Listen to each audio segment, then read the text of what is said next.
रायपुर के एक जंगल में मीनू चिड़िया अपने पति कालू और अपनी सास पिंकी चिड़िया के साथ रहती थी। उसकी एक बेटी थी जिसका नाम लाडो चिड़िया था।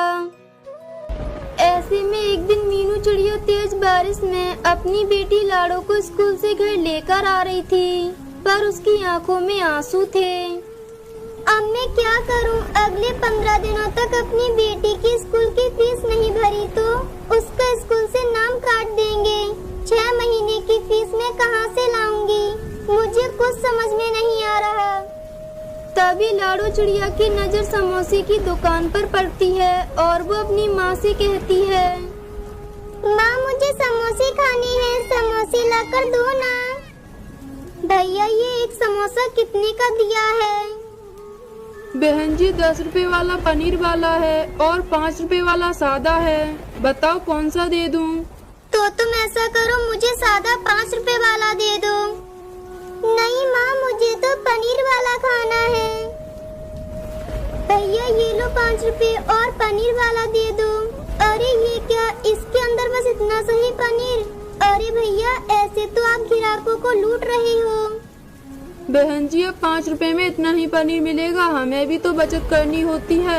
अगर एक ही समोसे के अंदर हमने ढेर सारा पनीर डाल दिया तो फिर हमने चला ली दुकान। अगर तुम्हें इतना ही कम लग रहा है तो अपने घर क्यों नहीं बना लेती हो समोसे? समोसे वाले की ये बात मीनू चिड़िया के मन में घर कर गई और उसके मन में विचार आया, क्यों ना मैं भी समोसे बनाकर बेचना शुरू कर दूं। अगर मैं समोसे बेचना शुरू कर दूंगी तो मेरे पास भी इतने पैसे आते रहेंगे कि मैं भी घर खर्च में कालू जी की मदद कर सकूंगी। और फिर समोसे बनाना तो बहुत आसान है। मैं घर जाकर माँ जी और कालू जी से बात करती हूँ इस बारे में। मीनू चिड़िया घर जाकर कालू कौवा और अपनी सास से समोसे बेचने का काम शुरू करने की बात करती है। लो कर लो बात मीनू बहू, अब तुम भी बच्चों जैसी बातें कर रही हो। पता है हम चिड़ियों को घर से बाहर निकलकर काम करना कितना मुश्किल है। हम चिड़िया चूल्हा चौका निपटा लें वही गनीमत है। पर माँ जी आजकल ये समोसे का काम बहुत चल रहा है। अगर मैं ये कर लूँ तो इससे कालू को पैसों में थोड़ी मदद मिलेगी। मुझे 15 दिनों तक अपनी बेटी की 6 महीने की फीस जमा करनी है। कालू की सैलरी घर खर्च और घर के किराए में लग जाती है। दोनों मिलकर काम करेंगे तो इससे घर खर्च में आसानी होगी। माँ अगर मीनू का मन है तो मुझे लगता है कि इसे समोसे बेचने से नहीं रोकना चाहिए। वैसे भी अभी बारिश का मौसम है तो इस समय पक्षियों को चटपटा खाना बहुत अच्छा लगता है। अरे अब तू भी इसका साथ दे रहा है, फालतू के पैसे खर्च करेगी और हाथ कुछ नहीं आएगा, देख लेना तू। कालू मीनू चिड़िया को 500 रुपए देता है। पर इतने में तो थोड़ा ही सामान आ पाएगा। अभी तो दुकान भी किराए पर लेनी है। एक दिन के 200 रुपए। गैस सिलेंडर आएगा 1000 रुपए में। अभी तो और खर्चा करना बाकी है। मुझे कुछ काम उधार उठाकर करने होंगे। मीनू को समोसे की दुकान खोलने के लिए कुछ सामान उधार में लेना पड़ा और उसने समोसे बेचना शुरू कर दिए। पर उसकी अभी नई नई दुकान थी तो पक्षी बहुत कम आ रहे थे। मीनू चिड़िया शाम के वक्त समोसे की दुकान खोलती है, पर उसने जैसा सोचा वैसा बिल्कुल भी नहीं हुआ। मैंने सोचा था कि अगर थोड़े समोसे बिक जाएंगे तो मेरी कमाई हो जाएगी, पर यहाँ पर तो एक भी समोसा नहीं बिका। पता नहीं मेरी कमाई कैसे होगी। अगर कुछ दिनों तक ऐसे ही चलता रहा तो माँ जी और कालू जी मुझे इस काम को करने के लिए मना कर देंगे।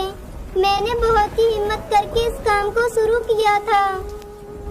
मीनू चिड़िया ऐसा सोच ही रही थी कि तभी उसकी दुकान पर एक गरीब हरी तोती अपने बच्चे के साथ आती है। दीदी बहुत भूख लगी है, मेरा बेटा 2 दिन से भूखा है, इसने कुछ नहीं खाया है। तुम रुको, अभी मैं तुम दोनों को एक एक समोसा देती हूँ। शुक्रिया दीदी, आपने हम भूखों का पेट भरा है। और जो भूखों का पेट भरते हैं भगवान उन्हें कभी नहीं भूखा रहने देते। तुम्हें जब भी भूख लगा करे तो तुम बेझिझक मेरी दुकान पर आ जाया करो। तुम यहाँ पर अपनी और अपने बेटे की सारी भूख मिटा सकती हो। अब हरी तोती अपने बेटे को लेकर खुशी खुशी वहाँ से चली जाती है। मीनू चिड़िया अपने घर आ जाती है, पर आज उसकी बिल्कुल भी कमाई नहीं हुई थी। ये देखकर उसकी सास गुस्सा करने लगती है। लो, मैंने तो पहले ही कहा था कि ये चोचले फैलाने की जरूरत नहीं है। पिछले 3 दिनों से मुश्किल से 100 रुपए कमाकर घर आ रही है और रोजाना सामान लगा लेती है 2 से 3 हजार रुपए का। अब रोटी सब्जी तो बनेगी नहीं, हम सब यही खाकर अपना पेट भर लेंगे। क्यों, अब तो तू खुश होगी ना अपना नुकसान करके? माँ, मैं कोशिश कर रही हूँ ना, और मुझे पूरा विश्वास है कि एक दिन मुझे सफलता जरूर मिलेगी अपने काम में। फिर अगले दिन मिट्टू तोता अपनी दुकान का किराया लेने मीनू चिड़िया के पास आता है और उससे कहता है, देखो बहन जी, मैं तुम्हें पिछले 4 दिनों से अपनी दुकान किराए पर दे रहा हूँ, लेकिन तुमने मुझे अभी तक किराया नहीं दिया है।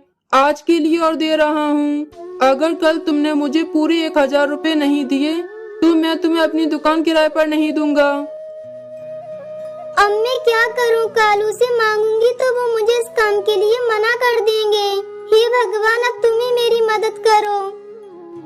मीनू चिड़िया भगवान से प्रार्थना कर ही रही थी कि तभी उसकी दुकान पर सुंदरी कौवी और उसका बेटा आता है। ओरियो समोसे वाली 2 प्लेट लगाना। अभी दे रही हूँ बहन जी, ये लीजिए। ये ले बेटा, तू खा ले पहले।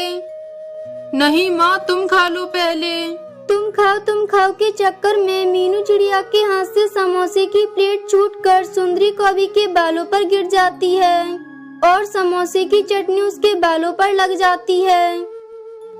अरे ये क्या किया तूने मेरे बाल खराब कर दिए। तू जानती भी है कि मैंने कितने महंगे ब्यूटी पार्लर वाली से अपने बाल वॉश करवाए थे। इतने पैसों में तेरे जैसे 10 समोसे की दुकानें आ जाएंगी। बहन जी, गलती हो गई, गलती से गिर गई, मुझे माफ कर दो। तुम जैसे छोटे लोग ना पहले गलती करते हो और फिर बाद में माफी मांगते हो।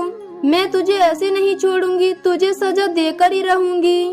अब देखती हूँ तू कैसे समोसे बेचती है। अथू, ये ले। ये कहकर सुंदरी कौवी मीनू चिड़िया के समोसे में थूक देती है। देखती हूँ अब तू कैसे समोसे बेचती है। ये आपने क्या किया? आपने मेरे सारे समोसे खराब कर दिए। अब मैं क्या बेचूंगी और मैं घर पर जाकर क्या खाऊंगी? मैं आपको यहाँ से ऐसे नहीं जाने दूंगी। आपको मेरे समोसे के पैसे देने होंगे। चल हट, बड़ी आई समोसे के पैसे लेने वाली। ये कहकर सुंदरी कौवी अपने बेटे के साथ वहाँ से चली जाती है। माँ, आपने ऐसा क्यों किया? आपने उसके समोसे में क्यों थूका? ये तो गलत बात है ना। तू चुप कर, क्या गलत बात है? उसने मेरे साथ बदतमीजी की, मैंने उसे सबक सिखा दिया। और वैसे भी इन छोटे लोगों को ज्यादा अपने मुंह नहीं लगाना चाहिए। दूसरी तरफ मीनू चिड़िया रोते हुए कहती है, अब मैं क्या करूं? अब मैं घर जाकर माँ जी को क्या कहूँगी? मैं अब इन समोसे को कहाँ फेंकूं? अगर किसी को खिला दिए तो बीमार पड़ जाएंगे। मैं ऐसा करती हूँ, इन्हें लेकर घर चली जाती हूँ। देखती हूँ कि माँ जी क्या कहती हैं। मीनू चिड़िया घर आती है। मीनू, आज तू इतनी जल्दी घर कैसे आ गई? और आज भी तेरे समोसे नहीं बिके जो तू इतनी जल्दी घर आ गई? माँ जी, क्या बताऊँ, एक कौवी ने मेरे समोसे में थूक दिया। अब मैं इन्हें कैसे बेचूं? क्या हुआ? ऐसे छोटे मोटे हादसे तो होते रहते हैं। अगर किसी ने तेरे समोसे में थूक दिया तो तू 1-2 समोसे उठाकर फेंक देती, बाकी तो बेच लेती। माँ जी, ऐसे मेरा मन नहीं होता कि जिसमें किसी ने थूक दिया हो। ऐसे तो ग्राहक के साथ धोखा होगा, और अगर मैं धोखे से किसी को खिला भी दूंगी तो भगवान मुझे कभी माफ नहीं करेंगे और वो मुझे नरक में भेज देंगे। बड़ी आई स्वर्ग में जाने वाली। अरे तूने कौन से अच्छे काम करे हैं जो तू स्वर्ग में जाएगी? चल हट, मैं जाती हूँ समोसे बेचने। नहीं माँ जी, मैं आपको ऐसा नहीं करने दूंगी। अभी रुको, मैं अभी इन्हें तोड़ देती हूँ। ये कहकर मीनू सारे समोसे तोड़ देती है। ये लो माँ जी, मैंने इन सारे समोसे को ही तोड़ दिया। कमबख्त, तुझे पता है कि तूने क्या किया? हम गरीबों की छोटी सी पूंजी होती है, उसी में ही सारी सारे काम करने पड़ते हैं। आज तूने उसे भी बर्बाद कर दिया। आज से तेरा 4 दिन का खाना बंद। ठीक है माँ जी, मैं भूखी रह लूंगी, लेकिन झूठे समोसे किसी को नहीं खिलाऊंगी। अच्छा ठीक है, जा अंदर थोड़े से समोसे रखे हैं, उन्हें ले जाकर बेच कर आ। मीनू समोसे बेचने जाती है। इस बार मैं अपने साथ कोई गलत नहीं होने दूंगी। अगर कोई मेरे साथ गलत करेगा तो मैं उसका मुकाबला करूंगी। मैं इतनी भी कमजोर नहीं हूँ कि इतनी जल्दी हार मान लूं। तभी मीनू की दुकान पर एक पक्षी आता है। हाँ नमस्ते बहन, मैं पीछे वाली गली में समोसे की दुकान चलाता हूँ। मैंने 2 दिन पहले यहाँ से गुजरते हुए आपको समोसे की दुकान चलाते हुए देखा।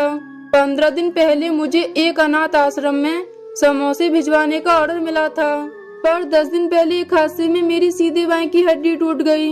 इस वजह से अभी मैंने अपना काम रोका हुआ है, पर मैं ऑर्डर के पैसे ले चुका था, इसलिए मैं वहाँ मना नहीं कर सकता। अगर आप इस ऑर्डर पर समोसे बना सकें तो आपकी बड़ी मेहरबानी होगी। मैं आपको इसके लिए अच्छे पैसे दूंगा।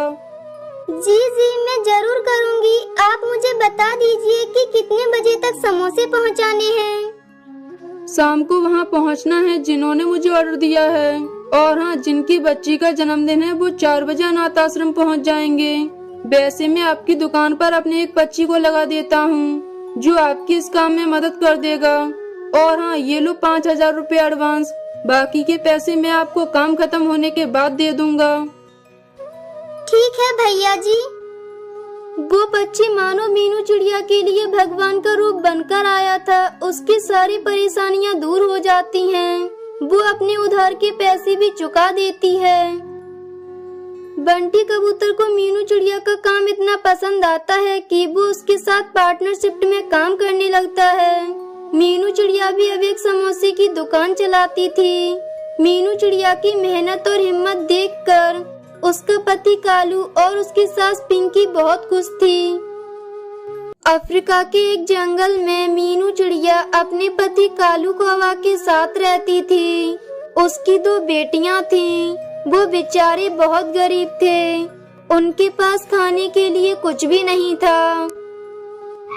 ऐसे में एक दिन मीनू चिड़िया के पति कालू कौवा का एक्सीडेंट हो जाता है और इस हादसे में उसके दोनों पैर टूट जाते हैं, जिसकी वजह से वो अपाहिज हो जाता है। तब से घर की सारी जिम्मेदारियां मीनू चिड़िया के ऊपर आ जाती हैं। एक दिन मीनू चिड़िया उदास मन से घर के बाहर बैठी हुई थी। तभी उसके पास राजू कौवा आता है और उससे कहता है, क्या हुआ मीनू बहन, तुम इतनी उदास क्यों हो? क्या बताऊं राजू भैया, घर में अनाज का एक दाना नहीं है। अब समझ में नहीं आ रहा कि अब मैं क्या करूं। अगर कोई काम मिल जाता तो मैं कर लेती। ठीक है मीनू बहन, मैं तुम्हारे लायक कोई काम देखता हूँ, फिर तुम्हें आकर बताता हूँ। इतना कहकर राजू कौवा वहाँ से चला जाता है और 2 दिन बाद फिर से मीनू चिड़िया के घर आता है और उसे काम के बारे में बताता है। मीनू बहन, मैंने आपके लिए काम खोज लिया है। आपको कुली का काम करना होगा। ठीक है राजू भैया, मैं कल से ही काम पर चली जाऊंगी। अगले दिन से मीनू चिड़िया काम पर जाती है। वो एक पक्षी के पास जाकर उससे कहती है, साहब लाइए, मैं आपका सामान उठा लेती हूँ। तब वो कबूतर मीनू से कहता है, जरा अच्छे से उठाना, इसमें बहुत ही कीमती सामान है। इसे उठाकर गिरा मत देना। साहब आप बिल्कुल भी चिंता मत कीजिए, मैं आपको कोई शिकायत का मौका नहीं दूंगी।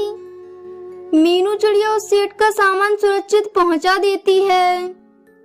मुझे जल्दी से पैसे दे दो साहब, धंधे का टाइम है। फिर उसके बाद वो उसे पैसे दे देता है और पैसे लेकर मीनू चिड़िया वहाँ से चली जाती है। इस तरह से मीनू चिड़िया सुबह से शाम तक कई पक्षियों का सामान एक जगह से दूसरी जगह पहुँचाती है। ऐसे ही कई दिन बीत जाते हैं। एक दिन मीनू चिड़िया की बेटी उससे कहती है, माँ बहुत जोरों से भूख लग रही है, कुछ खाने को दो ना माँ। बेटी, मुझे पता है कि तुम्हें भूख लग रही है, पर मेरे पास तुम्हें खिलाने के लिए कुछ भी नहीं है। जो कुछ भी था घर में सब कुछ खत्म हो गया और अब मेरा काम भी ठीक से नहीं चल रहा है। हे भगवान, कैसे दिन आ गए हैं। आपने मेरे मुझसे पैर भी छीन लिए। पहले मैं जैसा भी था कम से कम कुछ तो कमा कर ले आता था, जिससे मेरी बेटियों का पेट भर जाता था, पर तुमने मुझसे मेरे पैर भी छीन लिए। अब मैं अपनी पत्नी और अपनी बेटियों के लिए कुछ भी नहीं कर पा रहा हूँ भगवान। इससे ज्यादा मैंने कभी खुद को असहाय महसूस नहीं किया। ऐसे ही दोनों पति पत्नी अपनी हालत पर रो रहे होते हैं कि तभी उनका मकान मालिक वहां आ जाता है और उनसे कहता है, अरे क्या ये रोना धोना लगा रखा है। मैंने तुमसे कहा है ना कि मेरे घर का किराया समय पर मुझे दे दिया करो, पर तुम्हारे ऊपर तो कोई फर्क ही नहीं पड़ता। या तो मेरा किराया दे दो या फिर अभी के अभी मेरे इस घर को खाली कर दो। अरे भाई साहब, ऐसा मत कहो, मैं आपके आगे हाथ जोड़ती हूँ। हम कहाँ जाएंगे? आप हमारे ऊपर थोड़ा तरस खाओ। मैं आपसे वादा करती हूँ, इस बार जल्दी ही मैं आपका किराया दे दूंगी। नहीं, मुझे तुम्हारा कोई बकवास नहीं सुनना। मैंने तुम्हें बहुत समय दे दिया, पर अब नहीं। मेरे घर के लिए बहुत से किराएदार आते हैं, पर घर खाली ना होने की वजह से वो चले जाते हैं। अच्छा यही होगा कि अब तुम मेरा घर खाली कर दो। मैंने तुम्हें बहुत मोहलत दे दी, पर अब बस। पर भाई साहब, हम इतनी तेज बारिश में कहाँ जाएंगे? प्लीज आप हम पर थोड़ा रहम खाओ। नहीं, मेरे घर को अभी के अभी खाली करो और मेरे घर से निकल जाओ और दोबारा यहाँ नजर मत आना। ऐसा कहकर कड़कनाथ सेठ मीनू चिड़िया और उसके पति कालू कौवा को घर से बाहर निकाल देता है। दोनों पति पत्नी अपनी बेटियों के साथ बाहर तेज बारिश में भीगते रहते हैं। तेज बारिश में भीगने की वजह से उसकी दोनों बेटियां बीमार पड़ जाती हैं। अरे अपनी बेटियों को तो बहुत तेज बुखार आया हुआ है। लगता है तेज बारिश में भीगने की वजह से इन्हें बुखार आ गया है। पर करे भी तो क्या करें, बिना घर के हमारे साथ यही होगा और अब हमें इसकी आदत डालनी होगी। नहीं, मैं ये नहीं होने दूंगी। मैं अभी किसी न किसी घर का इंतजाम करूंगी। ये कहकर मीनू चिड़िया इधर उधर घूमने लगती है। तभी उसकी नजर मिट्टी पर पड़ती है और वो सोचती है, क्यों ना मैं एक मिट्टी का घर बनाऊं। हाँ, क्योंकि गर्मी भी बहुत हो रही है और मिट्टी के घर में बहुत सुकून भी रहेगा और कम से कम हमारे सर पर एक छत तो हो जाएगी। ये कहकर मीनू चिड़िया मिट्टी इकट्ठी करके उस मिट्टी से मिट्टी का घर बना देती है, जिससे वो अपने परिवार के साथ उसमें रह सके। पर अचानक से रात को तेज बारिश शुरू हो जाती है, जिसके बारे में मीनू ने बिल्कुल नहीं सोचा था और उसका मिट्टी का घर बारिश के पानी में बह जाता है। हे भगवान, ये तुम हमें कौन से कर्मों की सजा दे रहे हो? एक तो मेरी बच्चियां पहले से ही बुखार में तड़प रही हैं और तुमने ये बारिश शुरू करके रही बच्ची कसर भी पूरी कर दी। ये छत भी हमसे छीन ली। हे भगवान, अब भला कितनी और परीक्षा लेंगे तुम हमारी? तुम क्या करके मानेंगे भगवान? अगर हमें मारना ही चाहते हो भगवान तो अपने पास बुला लो, पर ऐसा कष्ट मत दो भगवान। मेरी बच्चियां तो पहले से ही बीमारी से तड़प रही हैं और इलाज के लिए पैसे भी नहीं हैं और हमारा भूख से हाल भी बेहाल है। अरे मीनू, अब रोने से क्या होगा? अपनी दोनों बच्चियां भूख से तड़प रही हैं। मुझे अपनी बच्चियों के लिए कुछ खाने के लिए लाना पड़ेगा। पर बारिश रुकने का इंतजार कर लो, फिर चली जाना। मीनू बारिश रुकने के बाद जंगल में खाने की तलाश में चली जाती है। हमारे पास तो इतने पैसे भी नहीं हैं कि एक पक्का मकान बनवा लें। पता नहीं बारिश के मौसम में हमारा क्या होगा। दूसरी तरफ मीनू खाने की तलाश में जंगल में बहुत अंदर तक चली जाती है, पर फिर भी उसे कुछ भी खाने को नहीं मिलता और मायूस होकर एक जगह बैठकर रोने लगती है।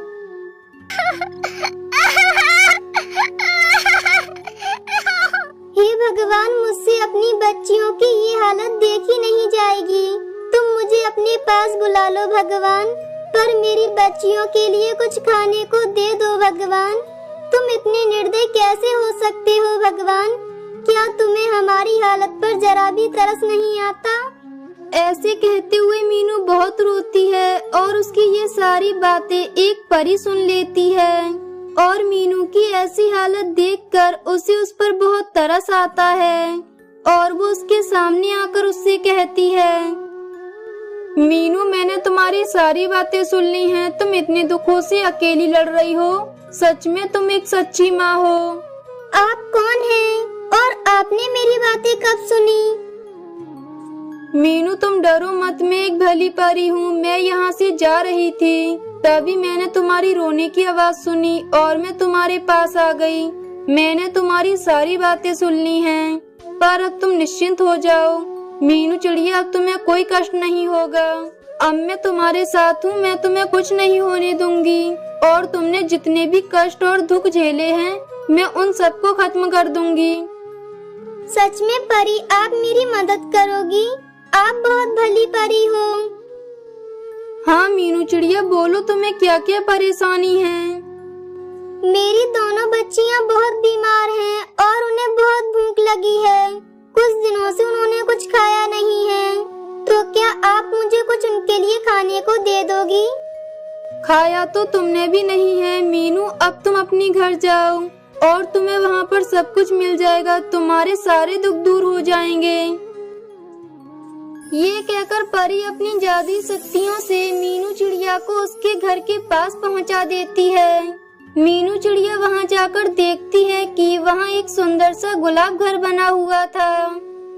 ये देखकर मीनू चिड़िया घर के अंदर आती है। घर के अंदर उसका पति और उसके दोनों बच्चे भी थे और वो देखती है कि उसके दोनों बच्चे बिल्कुल ठीक हो चुके थे और उसके पति के पैर भी बिल्कुल ठीक हो चुके थे और वहाँ पर एक पैसों से भरा बैग भी रखा हुआ था। ये देखकर मीनू चिड़िया खुश हो जाती है और उसकी सारी परेशानियां दूर हो जाती हैं और वो अपने परिवार के साथ खुशी खुशी रहने लगती है। दोस्तों, ये थी आज की कहानी। और हाँ दोस्तों, इस कहानी से ये सीख मिलती है कि हमें मुसीबत में हर किसी की मदद करनी चाहिए। और हाँ दोस्तों, आज का सवाल ये है कि कालू कौवा के पैर कैसे टूट गए थे? अगर आपको पता है तो कमेंट बॉक्स में लिखकर जरूर बताएं। और हमारे चैनल पे नए हो तो चैनल को कर दो सब्सक्राइब और हमारी वीडियो को कर दो लाइक। और हाँ दोस्तों, घंटी बजाना ना भूलना ताकि नई वीडियो आपके फोन की स्क्रीन पर हो। मिलती हूँ मैं आपको अगली वीडियो में। तब तक के लिए बाय बाय।